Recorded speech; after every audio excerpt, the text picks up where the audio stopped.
প্রিয় দেশবাসী, আওয়ামী লীগের তৃণমূলের নেতাকর্মী ভাইদের উদ্দেশ্যে বলবো, বেশি সময় কালক্ষেপণ করলে কিন্তু এই সরকার তথা ওই বিদেশি অপশক্তি জুডিশিয়াল কিলিং এর মাধ্যমে আমাদের বীর মুক্তিযোদ্ধা এবং কারাগারে বন্দী রাজবন্দীদের একের পর এক আমাদেরকে হারাতে হবে বুদ্ধিজীবী, সাংবাদিক, লেখক, সাহিত্যিকদের হারাতে হবে, জাতির বীর সন্তানদের, শ্রেষ্ঠ সন্তানদেরকে।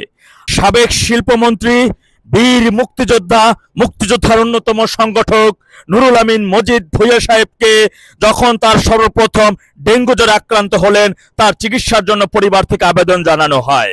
তাকে বঙ্গবন্ধু হাসপাতালে চিকিৎসা শেষ না হতেই আবারও তাকে কারাগারে নিয়ে যাওয়া হয় পরিবারের আপত্তি থাকা সত্ত্বেও। সেখানে স্বেচ্ছাতে অবস্থা, সঠিকভাবে তার ওষুধে তাকে গাফিলতি শুরু হয়। যখন তার পরিস্থিতির শারীরিক অবস্থার আরো অবনতি হয়, ঢাকা মেডিকেলে কতটা নির্দয়ভাবে তার ট্রিটমেন্ট করানো হয়, মৃত্যুর পরে পর্যন্ত তার হাতে হাত করা পরানো ছিল। এই স্বরাষ্ট্র সচিব তিনি বলেন এটি একটি মিথ্যা বিভ্রান্তিকর তথ্য। জানা যায় জন্য কিন্তু তাকে মাইকিং পর্যন্ত করতে দেওয়া হয় নাই। তাই দেশবাসীর উদ্দেশ্যে একটি কথাই বলবো, তৃণমূলের নেতাকর্মী ভাইদের উপর উদ্দেশ্যে একটি কথা বলবো, বীর মুক্তিযোদ্ধা প্রজন্মের উদ্দেশ্যে একটি কথা বলবো, ৭১-এর মহান মুক্তিযুদ্ধের চেতনায় বিশ্বাসী ভাইদের উদ্দেশ্যে একটি কথা বলবো, স্বাধীনতার সার্বভৌমত্ব রক্ষাকারী ভাইদের উদ্দেশ্যে একটি কথা বলবো, যত বেশি কালক্ষেপণ তত বেশি কিন্তু আমাদের দেশ থেকে জাতির এই শ্রেষ্ঠ সন্তানদেরকে আমাদের হারাতে হবে। কারাবন্দী অবস্থা থাকা রাজবন্দীদের একের পর এক হারাতে হবে। কতটা নির্মমভাবে, নির্দয়ভাবে তাদের আচরণ করা হয়, অসুস্থ ব্যক্তিদের সাথে তাদের চিকিৎসা নিয়ে কতটা গড়িমসি করা হয়। আমি 2 মাসে জেল খেটে, আমি 2 মাসে জেলে থাকাকালীন আমি দেখেছি, স্বচক্ষে দেখেছি, আমি প্রত্যক্ষদর্শী, আমি সাক্ষী, আমি বলছি। তাই আপনাদের উদ্দেশ্যে, সবার উদ্দেশ্যে একটি কথা, এই মুহূর্ত থেকে যত দ্রুত সময়ের মধ্যে যদি ঐক্যবদ্ধ না হন, যত দ্রুত সময়ের মধ্যে যদি এই জাতিকে ঐক্যবদ্ধ করতে না পারেন, সাধারণ মানুষকে যদি ঐক্যবদ্ধ একটি ছাতার নিচে আনতে না পারেন, এই মানচিত্র আমাদের হারাতে হবে।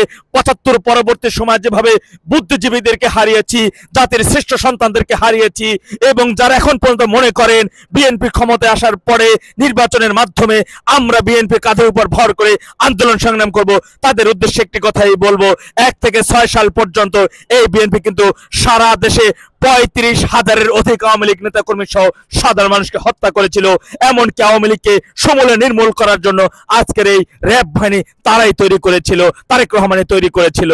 তাই আমি আমার দেশবাসী, আমার সাথী ভাইদের, আমার তৃণমূলের কর্মী ভাইদের উদ্দেশ্যে একটি কথা বলবো, দ্রুত সময়ের মধ্যে আমাদের সোচ্চার হতে হবে, ঐক্যবদ্ধ হতে হবে, সংগঠিত হতে হবে।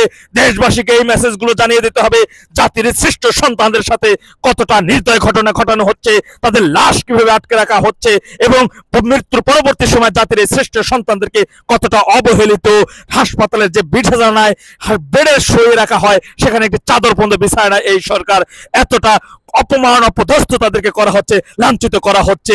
যদি ইতিহাস জানতে হয় তাহলে এখন পর্যন্ত 60 বছর 70 বছর অনেক মানুষ বেঁচে আছে, তাদের থেকে সঠিক ইতিহাস দরকার হলে প্রজন্ম জানবে, প্রজন্মদেরকে জানাতে হবে।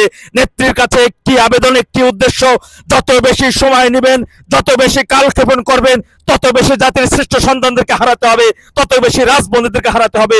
বুদ্ধিজীবী, সাংবাদিক, সাহিত্যিক, বাস্তববাদী, স্পষ্টভাষী যারাই সত্য কথা বলছে তাদেরকে এই দেশ থেকে হারাতে হবে। দেশের জনগণ ধীরে ধীরে দেশের সম্পদই হারাচ্ছে, দেশের সম্পদ হারাবে, মানচিত্র হারাবে, দেশ হারাবে। তাই আসুন সকল ঐক্যবদ্ধ হই, সংগঠিত হই, এবং দ্রুত সময়ের মধ্যে এই দেশ থেকে এই নরপিশাচদেরকে উচ্ছেদ করে এই মাটিকে পবিত্র পূর্ণভূমিতে পরিণত করি।